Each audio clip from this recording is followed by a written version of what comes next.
Assalamualaikum warahmatullahi wabarakatuh. Waalaikumsalam warahmatullahi wabarakatuh. Ya, apa kabar anak-anak semuanya? Alhamdulillah baik. Ya. Jadi pada siang hari ini kita akan mempelajari materi tentang mukjizat dan kejadian ajaib yang lainnya. Tapi sebelum pembelajaran hari ini kita mulai, alangkah lebih baiknya jika kita membaca basmalah terlebih dahulu. Bismillahirrahmanirrahim. Langsung saja yang pertama, mukjizat itu menurut kalian apa? Pasti mukjizat itu udah nggak asing ya, kayak di telinga kita pelajaran dari SD pasti kita sudah dapat pelajaran tentang kisah-kisah nabi. Nah, nabi itu kan biasanya identik dengan mukjizat ya. Barangkali ada yang tahu? Ada yang tahu nggak? Oh enggak ya. Jadi mukjizat itu berasal dari bahasa Arab, yaitu makjizatun, yang artinya melemahkan atau suatu kejadian yang jika dinalar oleh akal manusia itu rasanya tidak mungkin. Tapi mukjizat tersebut adalah suatu keajaiban yang hanya bisa dilakukan oleh para nabi ataupun rasul. Gitu. Jadi mukjizat ini itu bertujuan untuk membuktikan kenabian atau kerasulan seorang nabi atau rasul Allah.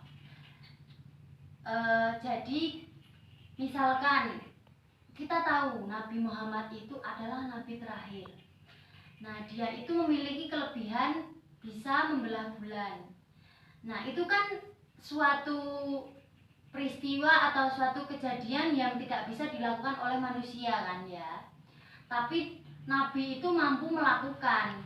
Nah, itu adalah suatu tanda dari kebesaran Allah Subhanahu wa taala yang membuktikan bahwasanya di dunia ini dan seisinya itu hanyalah milik Allah. Dan apapun yang menurut kita itu tidak mungkin, jika Allah menghendaki pasti akan terjadi. Seperti itu.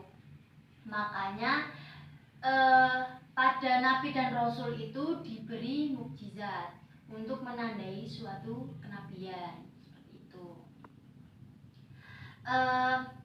Jadi dalam mukjizat juga itu harus ada unsur yang terdapat di dalamnya, yaitu yang pertama tentu saja mukjizat itu identik dengan kejadian yang luar biasa.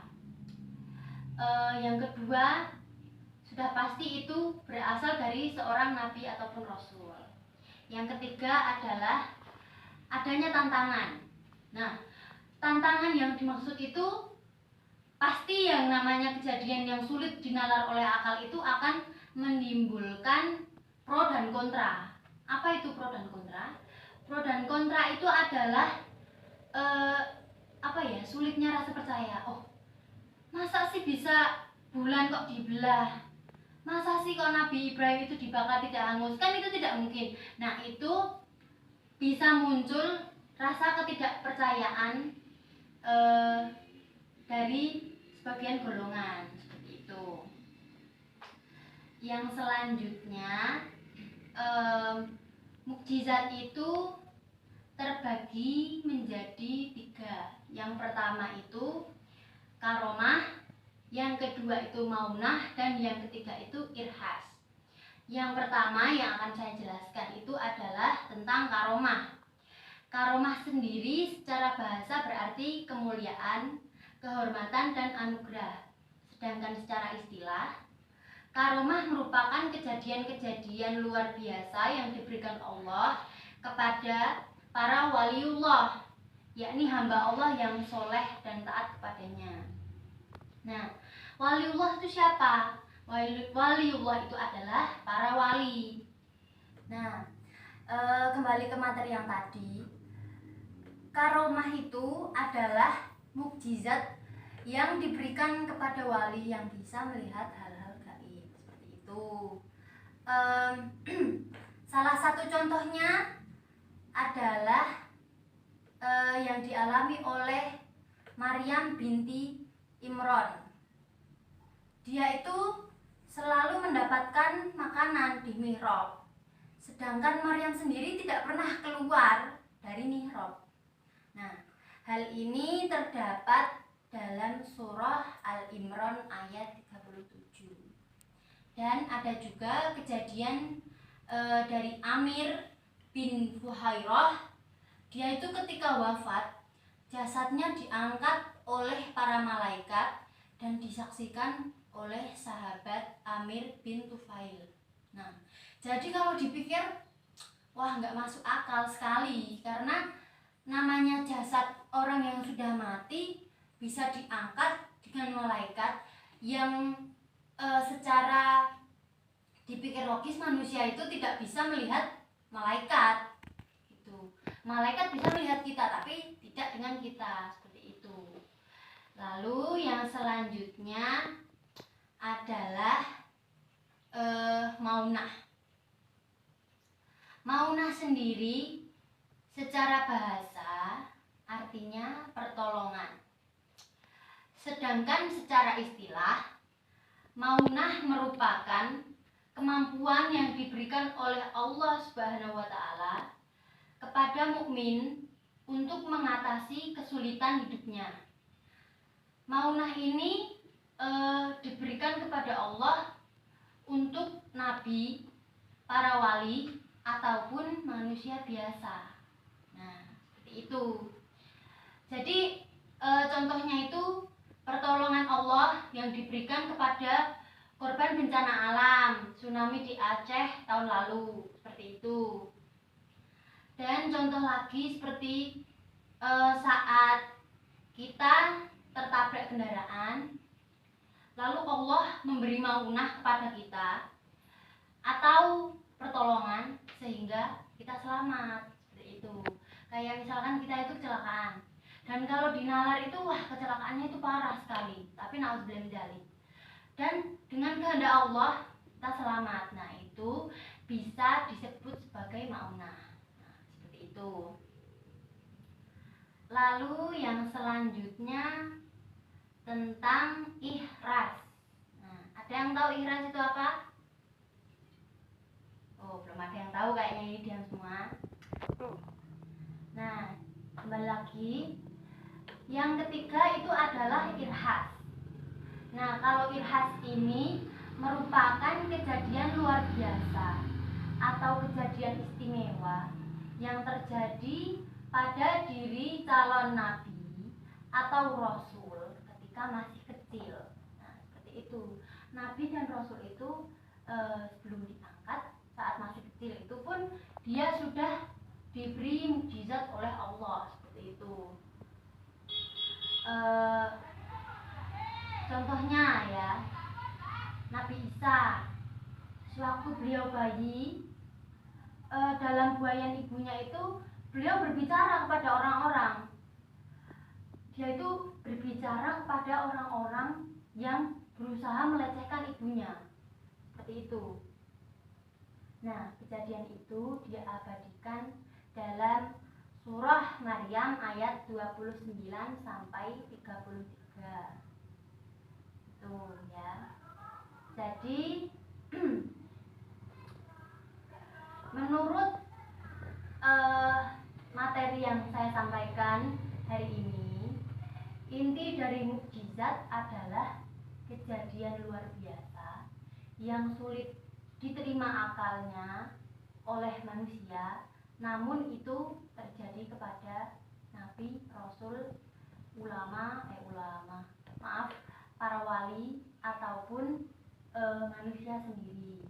Itu sesuai kehendak Allah, gitu ya. Di sini ada juga pendapat ulama yang meyakini bahwa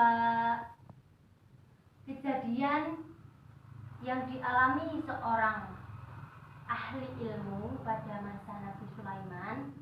Nah, pada masa Nabi Sulaiman itu ada kejadian yang dialami oleh seorang ahli ilmu.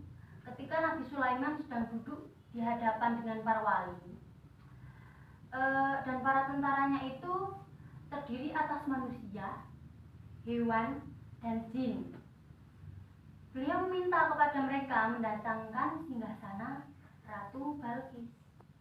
Ada seorang yang berilmu kepada Nabi Sulaiman berkata, wahai Nabi Sulaiman, bisakah engkau mendatangkan Ratu Balkis ke kerajaanmu tanpa engkau sendiri yang harus datang ke sana? Lalu dengan izin Allah, tentaranya yang berwujud hewan itu pun datang membawa surat dan mengantar ke kerajaan Ratu Balkis tersebut. Nah, seperti itu. Itu merupakan salah satu mukjizat yang dikehendaki Allah. Oke, kurang lebih itu materi yang bisa saya sampaikan. Apabila ada yang kurang jelas bisa ditanyakan. Ya, silahkan yang mau bertanya. Ya, apa? Apa perbedaan mukjizat maunah, karomah, dan irhas? Oh ya, perbedaannya. Sebenarnya dari ketiga mukjizat tersebut tidak ada perbedaan. Cuma di antara tiga mukjizat itu saling melengkapi. Seperti itu. Kalau karomah itu adalah kejadian luar biasa yang diberikan kepada waliullah, seperti itu. Jadi kalau kejadian yang luar biasa itu yang menerima waliullah itu bisa disebut dengan karomah, seperti itu. Tapi untuk maunah itu kemampuan. Kalau maunah itu kemampuan yang diberikan Allah kepada seorang mukmin untuk mengatasi kesulitan. Nah, seperti kayak contoh yang sudah saya sampaikan tadi, misalkan kita itu sedang berada di situasi yang genting, yang sangat tidak memungkinkan untuk kita menyelamatkan diri, tapi akhirnya kita selamat atas izin dan pertolongan Allah. Nah, itu disebut dengan maunah. Nah, maunah itu kemampuan yang diberikan oleh Allah, seperti itu. Sedangkan untuk irhas sendiri itu kejadian istimewa yang terjadi pada calon nabi. Seperti itu. Jadi irhas itu kejadian yang dialami oleh beliau yang hendak menjadi calon nabi ataupun calon rasul. Seperti itu. Bisa dipahami? Ya, ada yang mau ditanyakan lagi atau sudah? Oh ya. Karena mukjizat terbilang sebagai kejadian yang sulit dinalar oleh akal, ya. Bagaimana kita sebagai muslim menyikapi mukjizat tersebut? Oh, seperti itu. Ya. Karena mukjizat itu lagi-lagi dikaruniakan Allah untuk seorang nabi atau rasul, dan kita sebagai muslim yang bertakwa, memang seperti didengar itu kejadian itu sangat sulit dinalar oleh akal. Namun ada baiknya kita itu percaya dan mengimaninya. Lalu kita meyakini atas adanya kejadian itu di masa lampau gitu. Seperti kayak contohnya Nabi Muhammad yang bisa membelah bulan. Itu tidak mungkin.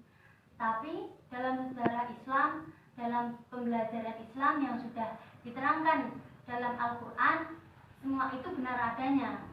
Dan itu selalu meninggalkan sejarah dan bekas yang selalu bisa kita pelajari sampai saat ini. Jadi kita patut mengimaninya dan meyakini atas adanya mukjizat tersebut. Seperti Nabi Ibrahim yang dibakar tidak hangus, dan Nabi Isa yang bisa bicara ketika bayi, seperti itu. Nah, masih ada yang ditanyakan lagi? Ya, baiklah. Kalau sudah tidak ada yang ditanyakan lagi, maka kita cukupkan pembelajaran pada sore hari ini dengan membaca hamdalah bersama-sama. Alhamdulillahirrahmanirrahim. Ya, baiklah. Wallahul muwaffiq ila aqwamit thoriq. Assalamualaikum warahmatullahi wabarakatuh. Waalaikumsalam warahmatullahi wabarakatuh.